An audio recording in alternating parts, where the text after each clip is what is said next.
ఈరోజు పచ్చి నిజం వెల్లడించారు గ్రేట్ ఆంధ్ర వాళ్ళ న్యూస్ ఐటెంలో. నిజంగా I'm appreciating for the first time great Andhra. ఇన్నాళ్ళు మనం గతంలో ఒకసారి రుణాంధ్రప్రదేశ్ అని మాట్లాడుకున్నాం. అది ఇప్పుడు దివాలా ఆంధ్రప్రదేశ్ దిశగా అత్యంత వేగంగా పరుగులు తీస్తామని చెప్పి ఈ కాగ్ రిపోర్ట్ ప్రకారం దాన్ని విశ్లేషించారు గ్రేట్ ఆంధ్రాలో. సో అందుకని ఫస్ట్ మన రుణాల గురించి ముందు మాట్లాడుకోవాల్సిన అవసరం ఉంది. రాష్ట్ర ప్రజలందరూ కూడా తెలుసుకోవాల్సిన అవసరం చాలా ఎక్కువగా ఉంది. ఏప్రిల్ 2020 నుంచి ఈ జనవరి 21 వరకు అంటే ఇంకా 2 నెలల సమయం ఉంది. ఈ 10 నెలల కాలానికి ఆంధ్రప్రదేశ్ 73,912 కోట్లు అప్పు చేసింది. దేశంలోనే అత్యధికంగా అప్పులు చేసిన రాష్ట్రంగా ఆంధ్రప్రదేశ్ రికార్డులకు ఎక్కింది. మనకంటే సంక్షేమ పథకాలు ఎక్కువగా అమలు చేస్తున్న రాష్ట్రాలు సైతం ఈ స్థాయిలో అప్పులు చేసిన దాఖలాలు ఎక్కడా లేవు.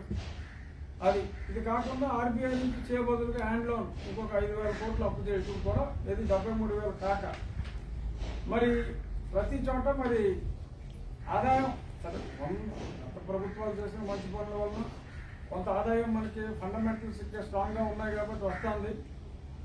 ఒకే ఒకటి మన రాష్ట్రం అచీవ్ చేయగలిగింది ఏంటంటే 10 నెలల్లోనే మద్య నిషేధం దిశగా మరి ఎంతో మంచి నిర్ణయాలు తీసుకుని ప్రజలందరినీ మరి మహిళలను ముఖ్యంగా దృష్టిలో పెట్టుకుని మా ప్రీతం ముఖ్యమంత్రి గారు మద్య నిషేధం గురించి త్వరలో సంపూర్ణ మద్య నిషేధం కూడా తీసుకొస్తామని చెప్పి మరి ఆ దిశగా బాగా ముందుకెళ్తున్నారు. మద్యపాన నిషేధానికి మనసా వాచ కర్మణ కట్టుబడి ఉన్నారు అనడానికి నిదర్శనంగా ఈ సంవత్సరం మద్య నిషేధం పెట్టాం కాబట్టి కొన్ని అంచనాలు ఉంటాయి. ఆ మద్య నిషేధం వలన పెట్టిన అంచనాలని మించి ఈ 10 నెలల్లోనే 14% ఆదాయం ఎక్కువగా సమకూర్చుకోవటం, మద్యపాన నిషేధంలో కూడా సమకూర్చుకోవటం నిజంగా మరి గమనార్హం. మరి ఇంకా 2 నెలలు ఉంది. ఈ 2 నెలల్లో మళ్ళీ మొన్న మరి పింఛన్లు ఇచ్చారు, మళ్ళీ ఏ స్కీములు ఇస్తారు. ఈ 2 నెలల్లో కూడా మరి చాలా ఆదాయం మరి అది ఆల్మోస్ట్ 14% అప్పటికే అయిందంటే ఇంకొక మొత్తం మీద ఒక 35% మద్య నిషేధంలో మద్యాన్ని నిషేధిస్తూ మిగిలిన అన్ని చోట్ల ఎస్టిమేషన్స్లో 60% కూడా లేదు ఆదాయం. బట్ ఇక్కడ మటుకు మద్యాన్ని నిషేధిస్తూ మరి ఇంత బాగా చేశారంటే మా ప్రభుత్వం దేని మీదన్నా సీరియస్గా దృష్టి పెడితే మరి ఎన్ని అద్భుతాలు చేయగలదో ఈ మద్యపాన నిషేధమే మనం ఎగ్జాంపుల్గా తీసుకోవచ్చు. మరి అలాగే మరి మద్యపాన నిషేధంతో పాటు ఇంకా ద్రవ్యలోటు గురించి కూడా చెప్పారు. ఇందులో 35% ద్రవ్యలోటు ఉంది. మామూలుగా 5% దాటకూడదని చెప్పి ఆర్థిక నిపుణులు చెప్తారు. మరీ దరిద్రం అనుకోవాలంటే ఒక 20% వరకు ఉంటుందంట. మరి ఇది 35% అంటే మరి దీన్ని చీ అంటారా, తూ అంటారా, చిచ్చు కలిపి అంటారా, ఇంకేమంటారా అన్నదే సరే ఇది ప్రజలకే వదిలేస్తున్నాను. మరి ఈ విషయంలో మరి ముఖ్యమంత్రి గారు మద్యపాన నిషేధం మీద చూపిన శ్రద్ధ ఇతర వ్యవహారాల మీద కూడా చూపెట్టి మరి ఓట్ల కోసం చేసే సంక్షేమం కాకుండా, ఓట్ల కోసం సంక్షేమం అంటే చేపలు పట్టేవాడు సరే ఇప్పుడు అంటే వల్ల అన్నీ వచ్చేసినాయి అనుకోండి, చేపలు పట్టేవాడు ఎర్రవేస్తాడు అంటే అది చేపకు ఆహారం. ఒక పిట్టలు కొట్టేవాడు గింజలు వేస్తాడు అంటే అది పిట్టలకు ఆహారం అన్న విషయం మరి విజ్ఞులైన ప్రజలకు ఎప్పుడు తెలుస్తుందో అది మరి అల్టిమేట్గా. ఇప్పుడు ఇంకొక విషయం అంటే మనం ఈ దివాలా ఆంధ్రప్రదేశ్ దిశగా మనం మాట్లాడుకుంటే ఇంకొక విషయం ఈరోజు పేపర్లో చూసా. నిన్న మ్యారిటైమ్ కాన్ఫరెన్స్ అయింది. అక్కడ దేశ స్థాయిలో ఒక చక్కటి నిర్ణయం తీసుకున్నారు.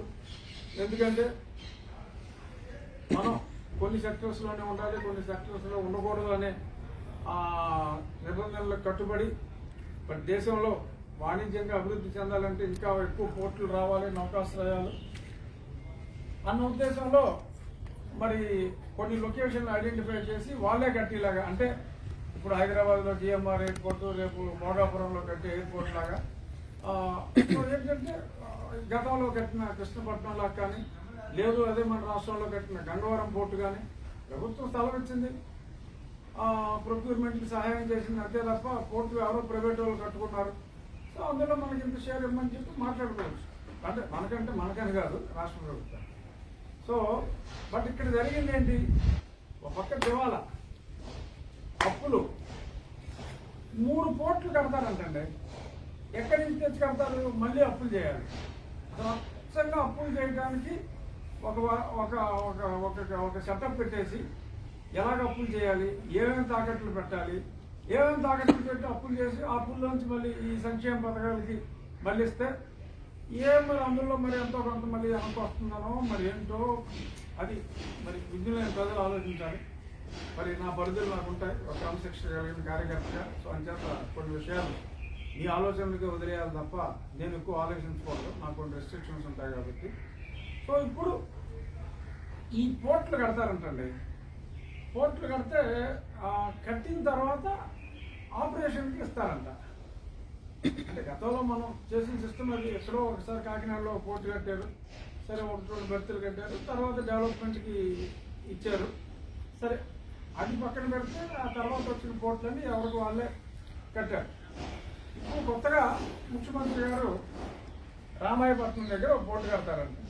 ఈయన అప్పు చేస్తారట. ఈయన అప్పు చేసి కన్స్ట్రక్షన్కి ఓ మందులు తయారు చేసే కంపెనీకి ఆల్మోస్ట్ వాళ్ళే తక్కువ వేశారంట. మరి రాష్ట్ర ప్రభుత్వంలో ఎన్నో వర్కులు చేసే ఇంకో కంపెనీ వాళ్ళు కూడా టెండర్ వేశారంటే సీరియస్గా. దీని మీద ఒక 60% ఎక్కువ వేశారు. అందరికీ అర్థమైపోతుంది ఎవరు ఎందుకు వేశారు. ఈ మందుల కంపెనీకి మరి గతంలో మరి ఇప్పుడు అదానీ టేక్ ఓవర్ చేసిన పోర్ట్ కంపెనీ నిర్మాణదారులు టెక్నికల్ సపోర్ట్ ఇస్తే ఈ మందుల కంపెనీ వాళ్ళు పోర్టు కడతారట. ఆ తర్వాత రాష్ట్ర ప్రభుత్వం మరి దానికి మరి 10,000 కోట్లు అవుతుందో 15,000 కోట్లు అవుతుందో మళ్ళీ సపరేట్గా అప్పు చేస్తారు. ఆ తర్వాత దాన్ని మళ్ళీ ఎవరో ఒక భర్తను చూసి మీరు మెయింటెనెన్స్ చేసి మరి మాకు ఎంత ఇస్తారని చెప్పి అడుగుతారట. ఇదంతా చూస్తే ఏమనిపిస్తుంది, మరి ఇంత దివాలా దిశగా మనం పరుగులు పెడతామంటే ఈ 3 పోర్ట్లు మరి అక్కడ బావనపాల్లో పోర్టు కడతారంట, బందర్లో పోర్టు కడతారంట. మరి అసలు ఉన్న పోర్టుల్లో what is the growth rate? Krishnapatnam పోర్టులో 3 సంవత్సరాల క్రితం ఇప్పటికీ గ్రోత్ రేట్ ఎంత ఉంది? కాకినాడ పోర్టులో గ్రోత్ రేట్ ఎంత ఉంది? విశాఖపట్నం పోర్టులో గ్రోత్ రేట్ ఎంత ఉంది అన్నది చూసారా? ఇప్పుడు ఉన్నది మనకు 4 పోర్ట్లు. మరి మన అప్పులు చూస్తే పెరిగిపోతున్నాయి, ఆదాయం చూస్తే తరిగిపోతుంది. మరి అప్పులు పెరిగి ఆదాయం పెరిగితే మరి జీడిపి గ్రోత్ రేట్ ఎంత ఉంది? మరి ఈ ఉన్న జీడిపి గ్రోత్ రేట్కి ఆల్మోస్ట్ అతి తక్కువగా ఉన్న జీడిపి గ్రోత్ రేట్కి అంటే ఎవడో రాడనే కదా మీరు కట్టేది. అంటే వ్యాపారస్తుడు బిజినెస్ ఉంటే ఆడే వచ్చి ముందుకు వచ్చి కట్టుకుంటాడు. ఆడ కట్టుకుంటానికి రానప్పుడు తగుదనమ్మా అంట. డబ్బు లేకుండా మనం కట్టడం అంటే దీని వెనుకున్న చిదంబర రహస్యం ఏమిటి అని చెప్పి ప్రజలు ధైర్యం లేక మాట్లాడితే పోలీస్ కేసులు పెడతారన్న భయంతో ఒకరి చెవి ఒకరు కొరికేసుకుంటున్నాడు అంతే ప్రస్తుతానికి. బట్ ఆ గొంతుకులు బయటకు వస్తే ఏమవుతుంది? మరి నిజంగా జెన్యున్గా మనం చేస్తున్నావా? మనం ఏదన్నా మంచి చేస్తే మంచి చేసినట్టు కూడా ప్రజలకు తెలియాలి తప్ప మరి మీరు నిజంగా ఏ ఉద్దేశంతో ఇది చేస్తున్నారు అనేది అంటే రాష్ట్ర ప్రభుత్వాన్ని, నేనే ఇండివిజువల్ని అంటున్నా, రాష్ట్ర ప్రభుత్వాన్ని అంటున్నాను. మరి విజ్ఞులైన ప్రజలు మనకి 3 పోర్ట్లు మనమే మళ్ళీ అప్పులు చేసి కట్టాలా? ఈ అప్పు తీర్చవలసిన బాధ్యత ఎవరిదే? ఈ అప్పులు చేసిన రాష్ట్ర ప్రభుత్వంలో ఉన్న క్యాబినెట్ మంత్రులు లేకపోతే ముఖ్యమంత్రి కట్టడం ఈ బాకీలు తీర్చాల్సింది ఆంధ్ర ప్రజలే. మరి ఇప్పుడు ఈ రకంగా ఇంత రుణభారం అంటే కనపడిన ప్రతి ఆస్తి కూడా తాకట్టు పెట్టేస్తున్నారు. మరి ఇప్పుడు ఏదో హాస్పిటల్ కడతారంట. మరి ఆయన దిశానిర్దేశం చేశారు ముఖ్యమంత్రి గారి వాళ్ళ సాక్షి పేపర్లో చూశాను. ప్రైవేట్ హాస్పిటల్ బాబుల్లో ఉండాలి, ఈ హాస్పిటల్స్ దుప్పట్లు మార్చాలి, అవి మార్చాలి, ఇవి మార్చాలి, ఉన్నట్లకి మార్చండి. ముందు ఉన్నట్లకి మార్చండి. నువ్వు మళ్ళీ కట్టి మీరు ఆ కట్టినట్లు ఎన్ని చెయ్యాలి, వాటికేమో మళ్ళీ ఫండు, దానికేమో ఒక మెడికల్ కార్పొరేషను, దానికేమో ఈ రాష్ట్ర మెడికల్ హాస్పిటల్స్కి ఉన్న భూములన్నీ మళ్ళీ తాకట్టు, ఆ తాకట్లకేమో మళ్ళీ తీసుకోవచ్చు అప్పు, ఆ అప్పులోంచేమో మళ్ళీ కొంత తీసుకుని మళ్ళీ వేరే అదర్ స్కీములకి డైవర్షను, రేపొద్దున మళ్ళీ రీపేమెంట్ చేయకపోతే హాస్పిటల్ అన్ని అప్పించిన అమ్మేస్తారు. అంతేగా ఇప్పుడు జరగబోయేది, ఫ్యూచర్లో జరగబోయేది అది. సో ప్రజల ఆస్తికి మా ప్రభుత్వం వీఆర్ ఓన్లీ ది కస్టోడియన్స్. మరి ఈ రకంగా ప్రజల ఆస్తుల్ని తాకట్లు పెట్టి అమ్మేసి మరి పప్పు బెల్లాల్లాగా ఓట్ల కోసం పనిచేసి మళ్ళీ అక్కడ కూడా ఏంటి, మళ్ళీ ఓట్లు వేయకపోతే ఈ వాలంటీర్లు ఏ వార్డు కాబట్టి పసిగట్టేస్తారు. పసిగట్టేసి ఇదిగో పెన్షన్లు ఆపేస్తున్నారు. తూర్పుగోదావరి జిల్లాలో ఎక్కడో మరి పలానా చోట ఓట్లు పడలేకుండా పంచాయతీ ఎలక్షన్లో తెలిసిపోతుంది కదా ఈజీగా. తెలిసిపోతే పెన్షన్లు కట్టు. ఎవరు మాట్లాడతాడు? మాట్లాడితే కొడతారు. ఎంపీలకే దిక్కులేదు. దిక్కులేని ఎంపీ మీద ఎఫ్ఐఆర్ నేను చివరిలో చెప్తాను అనుకోండి. సో ఈ రకంగా మరి ఇప్పుడు ఒక కాపులు కోట్లు కడతారు. మరి నిజంగా అంత డబ్బు ఉంటే పోలవరమే కట్టుకోవచ్చు కదా. పోలవరం మరి ఇప్పుడు ఇమీడియట్గా మరి ఒక 30,000 కోట్లు ఉంటే పోలవరం కంప్లీట్ చేయొచ్చు. ఈ 3 కోట్లు కట్టాలంటే కూడా మనం అప్పు చేయాలి, మరి అన్ని అంతా కావాలి. మరి ఒక పక్క రాయలసీమలో మరి ఎంతో మరి వెనుకబడిన ప్రాంతం అని అందరూ అంటారు. మరి ఇప్పుడు బాగా అభివృద్ధి చెందుతుంది అంటే గత ప్రభుత్వాల వలన, మేము వచ్చిన తర్వాత ఏదో పొడి చేసాము కాదు. బట్ ఒక 5-6 వేల కోట్లు ఖర్చు పెడితే ఎన్నో పెండింగ్లో ఉన్న ఇరిగేషన్ ప్రాజెక్ట్స్ కంప్లీట్ అవుతాయని చెప్పి రాయలసీమలో ఉన్న అభ్యుదయవాదులు చాలామంది చెప్పడం జరిగింది. ఆ 5-6 వేల కోట్లు అక్కడ స్పెండ్ చేసి ఆ రాయలసీమలో పెండింగ్లో ఉన్న ఇరిగేషన్ ప్రాజెక్ట్స్ కంప్లీట్ చేస్తే ఆ ఏరియా నిజంగా కూడా మరొకప్పుడు రతనాలసీమ అనేవారు, అంత బాగా కూడా మార్పు చెందే అవకాశం ఉంది.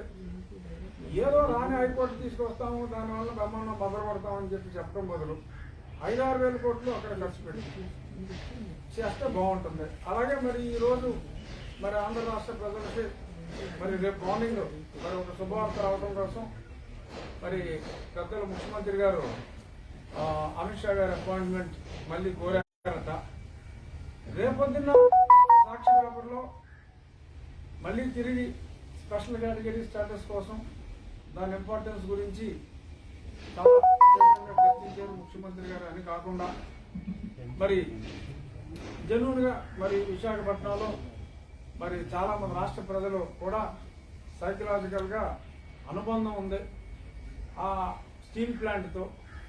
ఆ అనుబంధాన్ని క్లియర్గా ఎక్స్ప్లెయిన్ చేసి మరి అవసరమైతే మనం ఒక 2 పోర్టుల నిర్మాణాన్ని ఆపి మీరు చేయాలనుకున్న అప్పేదో అవసరమైతే కొంచెం రాష్ట్ర ప్రభుత్వం తరఫునే ఆ స్టీల్ ప్లాంట్ కొనుక్కుంటామనో, లేదు వాళ్ళనే కొంచెం ఇది ఒకటి మటుకు ఆపండి అని చెప్పి ఆపించో, అలాగే పోలవరం నిధుల గురించో. ఎందుకంటే పోలవరం క్లియర్గా రీఆర్గనైజేషన్ యాక్ట్లో ఉంది, ఇది లేదు.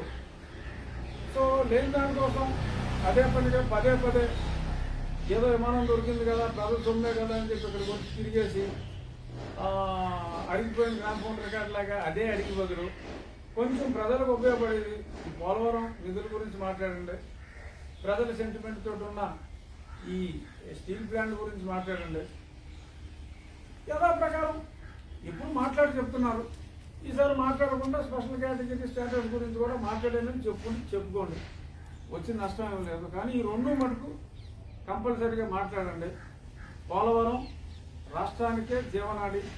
అక్కడ పోలవరం ఆ హైట్ లేకుండా మరి ఉంటేనే మనం కొంచెం అక్కడి నుంచి ఇక్కడ మన పట్టిసేపు ద్వారా ఇక్కడికి నీళ్లు తీసుకురాగలం, ఆ పైనుంచి వచ్చేదాన్ని అటు రాయలసీమకు కూడా తరలించగలం.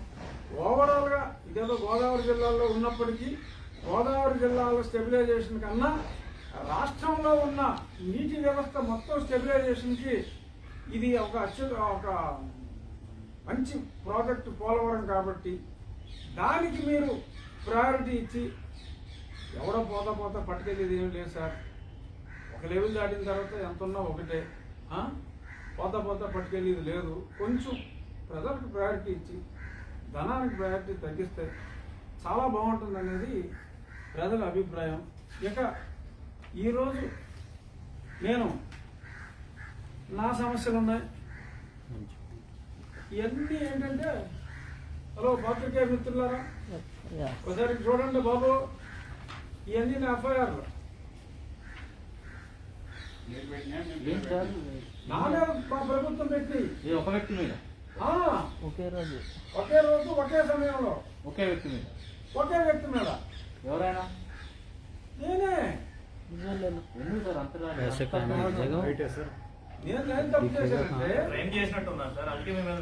నేనేం చేశానంటే 25వ తారీఖు మీడియాకు ఒక రిలీజ్ ఇచ్చాను.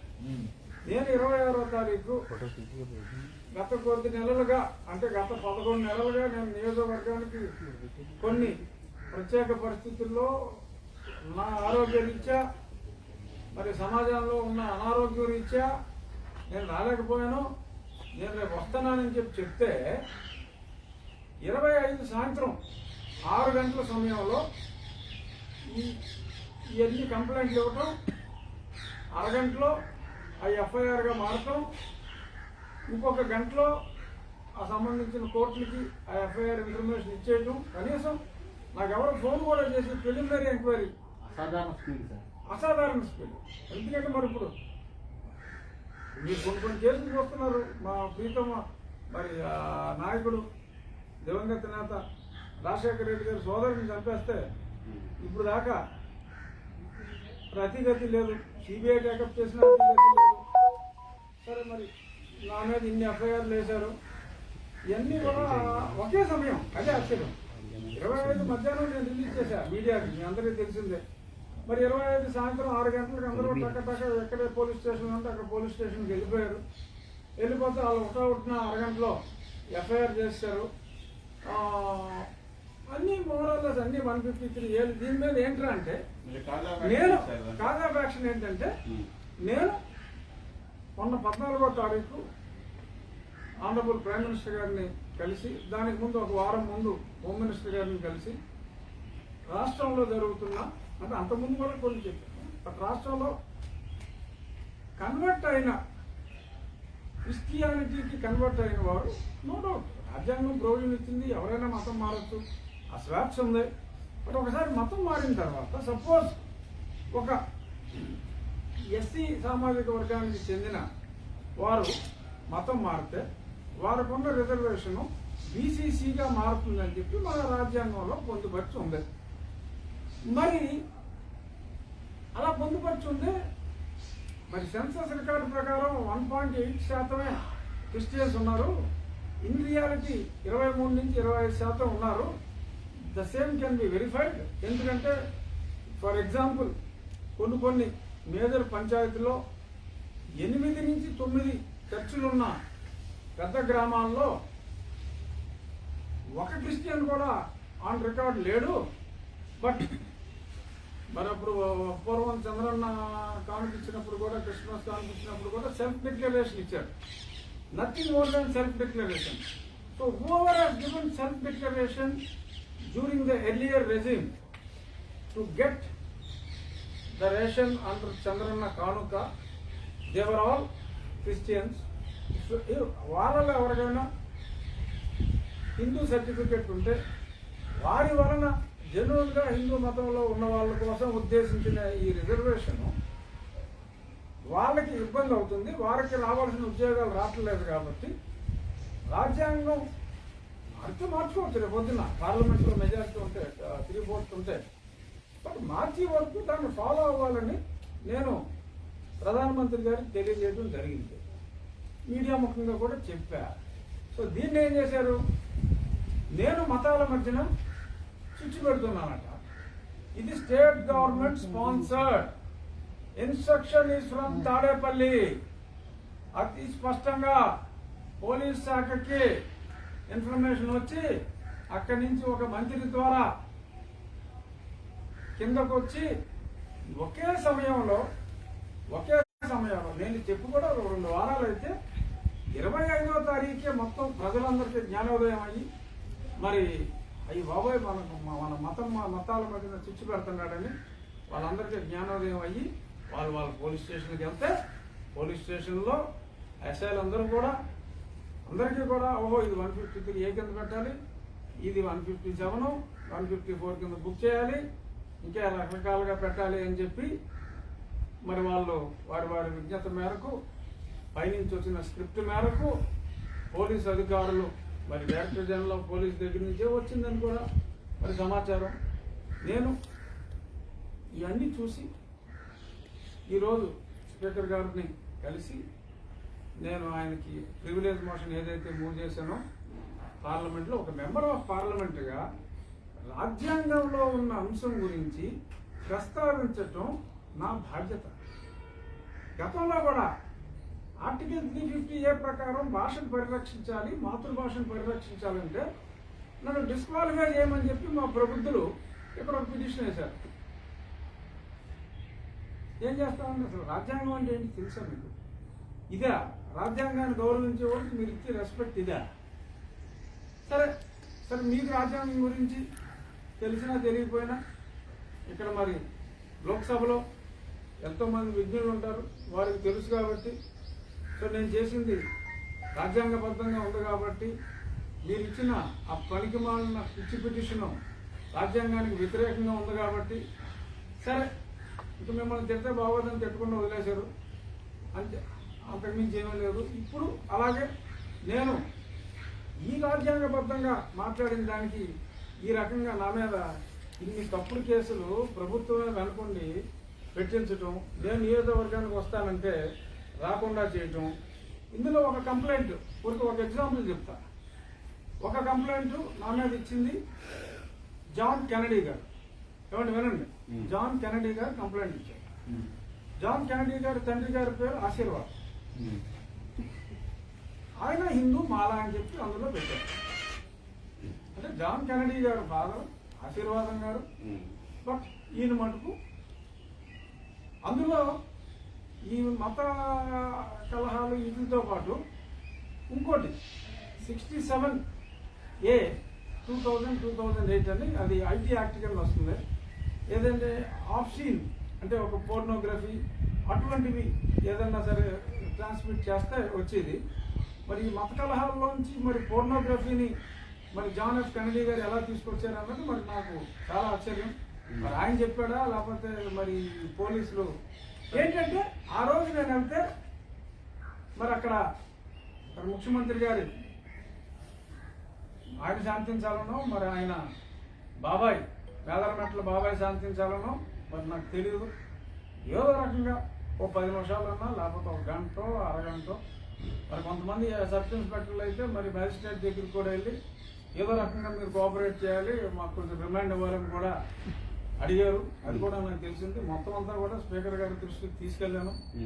ఆయన చూశారు. చూసిన తర్వాత ఇమీడియట్గా స్పెషల్ మీటింగ్ కాల్ఫర్ చేద్దాం ఉన్నారు. I'm very sure the director general of police and the de facto home minister mister Ramakrishna Reddy Sajjala వాళ్ళని పిలిపించాలి. డెఫినెట్గా పిలుస్తారని అనుకుంటున్నాను. ఈ మ్యాటర్ ఇక్కడితో వదలకూడదు. జాన్ ఎఫ్ కెనడీ అంటే అమెరికన్ మాజీ ప్రెసిడెంట్ కదా సార్? అవును, ఆయన మాకు నర్సాపురంలో కూడా ఒక ఆయన ఉన్నారు. ఆయన is an advocate. I know him personally very well. He goes to the church very ఆయన జెన్యున్ క్రిస్టియన్. ఎఫ్ఐఆర్ పెట్టిన వాళ్ళు ప్రముఖులు ఉన్నారు కదా? అంటే ప్రముఖులే. ఒక ప్రముఖుడు ఉన్నాడు, అతని గురించి చెప్పాలన్నా. ఒక ప్రముఖుడు ఏంటంటే నేను సరే మరి నా ఆర్థిక పరిస్థితి పేదవాడిని.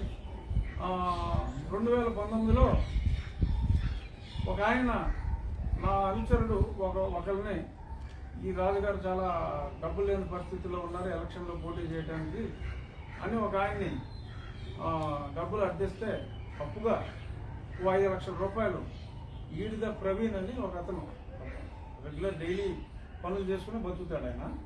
మరి ఆయన నాకు ఒక 5 లక్షల రూపాయలు అప్పుగా ఇచ్చాట. నేను ఎంపీ అవ్వకముందే అప్పుగా ఇచ్చిన తర్వాత మరి డబ్బులు తీర్చలేకపోతే ఏదైనా పోస్ట్ ఏదైనా ఇప్పిస్తారులే మా రాజుగారు అని చెప్పి ఆ మధ్యలో అప్పు ఇప్పించినాయని చెప్పారట. ఆ తర్వాత మరి ఆయన డబ్బులు అడిగితే ఆయన్ని కులంతో దూషించాడట.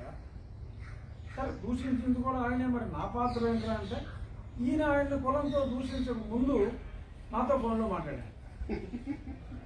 ఇది ఆ ఎఫ్ఐఆర్లో సారాంశం. దాని మీద 420 కేసు, అంటే ఎస్సీ ఎస్టీ కేసుతో పాటు 420 కేసు. ఎందుకంటే నేను అతని దగ్గర అప్పు తీసుకుని కొట్టాను, అది చీటింగ్. ఆధారం లేకపోయినా ఆధారం లేదు, అసలు ఎప్పుడు ఇచ్చాడో లేదు. ఇస్తే నా దగ్గర కాపీ తీసుకోవాలి కదా. మరి అప్పు ఇచ్చినాడు, అసలు 20,000 నుంచి క్యాష్ ఇవ్వడానికి లేదు కదా. మరి నాకు చెక్ ఇచ్చాడా, నాకు క్యాష్ ఇచ్చాడా? మరి 20,000 నుంచి క్యాష్ ఇవ్వడానికి లేదు. మరి ఆ తర్వాత మరి అతను ఫోన్ ఎప్పుడు మాట్లాడారో, అతను ఎక్కడ కలిసారో, ఎప్పుడు కలిసారో, మరి కలిసి ఫోన్లు మాట్లాడితే ఒక టవర్ దగ్గర ఎన్ని ఉంటాయి. I'm going to take up all these things seriously. It is a coup by the police and the local minister Shri. Shri అంటే నేను శ్రీ అంటే పేరులోనే శ్రీ ఉంది. ఆధారాలు లేకుండా విషయాలు ఎఫ్ఐఆర్ పెడతారా పోలీసులు? కట్టారు, అదే కదా. మరి ఏం చేస్తారు? నాకు ఉద్యోగం పోతాయి. మరి ఓ పక్కన మంత్రి, ఓ పక్కన ముఖ్యమంత్రి, ఓ పక్కన ముఖ్యమంత్రి పిల్లమొగుడు, ఓ పక్కన అసలు హోంశాఖ అంతా తానే శాసించే మరి ఎక్స్ సాక్షి ఉద్యోగి, వీళ్ళందరూ కలిసి మరి ప్రశ్న పెడితే ఏం చేస్తారు పాపం పోలీసులు? నేను ఇక్కడ కూర్చున్నా అక్కడ రేపు చేశానని కూడా పెట్టగలరు మానసికంగా. ఏమో చెప్పలేం, అట్లా కూడా సార్, ఏమో చెప్పలేమయ్యా. కాదేది కవిత కన్నారు, కాదేది మా పోలీస్ కన్నారు, కాదేది మా ముఖ్యమంత్రి కన్నారు. ఏమో పెడతారు, ఏదైనా చేయొచ్చు. ఎవరో పెడతారు. రేపు నన్ను మానభంగం చేసినట్టు నాకు కల వచ్చింది, వీడి మీద కేసు పెట్టండి అంటే కల్లోకి వెళ్ళి ఎంతో చేసేవాడు అని చెప్పి కూడా నన్ను జైల్లో దొబ్బిలో ఉన్నారు. అది పరిస్థితి. ఇది ఇంత దారుణంగా ఉంది. పోలీసు రాజ్యం నడుస్తుంది, మామూలుగా లేదు. ఈ పోలీసు రాజ్యాన్ని ఈ ప్రజలు ఎప్పుడు గ్రహిస్తారో చూడాలి. So but I will speaker గారు యాజ్ అష్యూర్డ్ మీ. ఎందుకంటే నేను నా పార్లమెంట్ సెషన్లో ఉంది. పార్లమెంట్ సెషన్లో ఉన్నప్పుడు అన్లెస్ నేనేదో అంతర్జాతీయ దేశ ద్రోహాలు లేదంటే ప్రపంచాన్ని బాంబులతో కూల్చేసే కుట్రలో ఇలాంటివి చేస్తే తప్ప అసలు నన్ను అరెస్ట్ చేయడం కూడా లేదు. ఇన్ఫార్మ్ చేయకుండా అక్కడికి వెళ్ళుంటే మరి చాలా దారుణం. మరి ఎందుకంత మరి ఈరోజు మా ప్రీతం ముఖ్యమంత్రి గారు వస్తున్నారు. ముందే నేను అమిత్ షా గారికి నేను మొన్న ఒక లెటర్ ఇచ్చాను. మళ్ళీ ఈ ఎఫ్ఐఆర్ కాపీలు ఇవ్వాలా? అప్పుడు ఆ రోజు నాకు రాలా. ఇంకా చాలా ఉన్నాయంటున్నారు ఎఫ్ఐఆర్లు, ఇవాళ అన్ని కోర్టులకి పంపించాను. మరి ఈ ఎఫ్ఐఆర్ కాపీలను కూడా నేను పెద్దలు అమిత్ షా గారికి, అయ్యా రాజ్యాంగ పరిరక్షణ కోసం నేను మాట్లాడితే మిమ్మల్ని కలవడానికి వస్తున్న మా ప్రీతం ముఖ్యమంత్రి ఆయనకు అనుసంధానంలో ఇన్ని ఎఫ్ఐఆర్లు నామే పెట్టారు. దీని గురించి కూడా ఎందుకు ఇంత పనికిమాలిన ఎఫ్ఐఆర్లు పెడుతున్నావు? మరి ఈయన మీద మరి 32 ఛార్జ్షీట్లు ఉన్నాయి. మరి అన్ని ఛార్జ్షీట్లు మరి అన్యాయంగా కేసులు పెట్టారని మా ప్రీతం ముఖ్యమంత్రి గారు చెప్తున్నారు. కోర్టులో ఫైట్ చేస్తున్నారు. నేను కూడా నిజంగా అన్యాయంగానే పెట్టారని అనుకుంటున్నా. మరి అన్యాయంగా ఎఫ్ఐఆర్లు పెడితే, అన్యాయంగా మరి కేసుల్లో ఇరికిస్తే అంత బాధపడే ముఖ్యమంత్రి మరి నా మీద ఇన్ని కేసులు పెడితే న్యాయమా? బాబు మీడియా మిత్రులారా, అన్యాయంగానే మా ముఖ్యమంత్రి గారి మీద కేసులు పెట్టారు. ఆ బాధ ఏంటో ఆయనకు తెలుసు. మరి ఎందుకు అంత బాగా తెలిసిన వ్యక్తి నా మీద ఇన్ని ఎఫ్ఐఆర్లు పెట్టారంటారు? ఆలోచించండి. సో అమిత్ షా గారికి నేను ఈ ఎఫ్ఐఆర్లు కూడా మరి ఆయనకి పంపించి, మరి ఎందుకంత ఒక పక్క నువ్వు సఫర్ అవుతున్నావు కదమ్మా జగన్మోహన్ రెడ్డి, అన్యాయంగా నీ మీద ఇన్ని కేసులు పెట్టి, మరి నువ్వు కూడా ఇలాగా చీప్గా, మరి నా బాధ నేను చెప్పుకుంటాను కాగితం ద్వారా. మరి ఆయన ఏం చెప్తారో చూద్దాం. సమయభావం అవుతుంది కాబట్టి ఒక మంచి మాట చెప్పుకున్నాం ఈరోజు. ఎవరో మహానుభావుడు చెప్పాడు, ఇది చూడండి చాలా బాగుంటుంది. పుస్తకాలు వీధుల్లోనూ, చెప్పులు అద్దాల అంగడిలోనూ అమ్మే రోజులు వచ్చిన నాడు జనం కళ్ళు తెరవటానికి జ్ఞానం కంటే చెప్పులే నయం. అంటే ఇది రీసెంట్గా జరిగిన చెప్పు ఇన్సిడెంట్కి దీనికి ఏం సంబంధం లేదు. నేను చెప్పేది ఇది ఎప్పుడుదో పాత సామెత. మనకి ఇప్పుడేంటి పుస్తకాలు పోటీలో చూస్తాం కదా, రోడ్ల మీద అమ్ముతూ ఉంటారు. ఆ పక్కనే షాపులోనేమో అద్దాల్లో నీట్గా లైటింగ్ పెట్టి చెప్పులు అమ్ముతూ ఉంటారు. సో పుస్తకాలు వీధుల్లో, చెప్పులు అద్దాల అంగల్లో అమ్మే రోజులు వచ్చినున్నారు. అంటే ప్రస్తుత రోజుల్లో జనం కళ్ళు తెరవటానికి జ్ఞానం కంటే, అంటే జ్ఞానం అంటే ఇప్పుడు నేను చెప్పి సోది, ఈ సోది కంటే చెప్పులే అవసరం అనేది ఇందులో సారాంశం.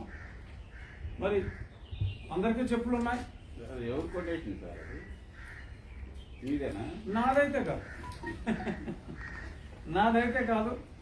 అది ఈరోజు క్లుప్తంగా ముగించాలంటే దివాలా దిశగా ముందుకెళ్తున్నాం.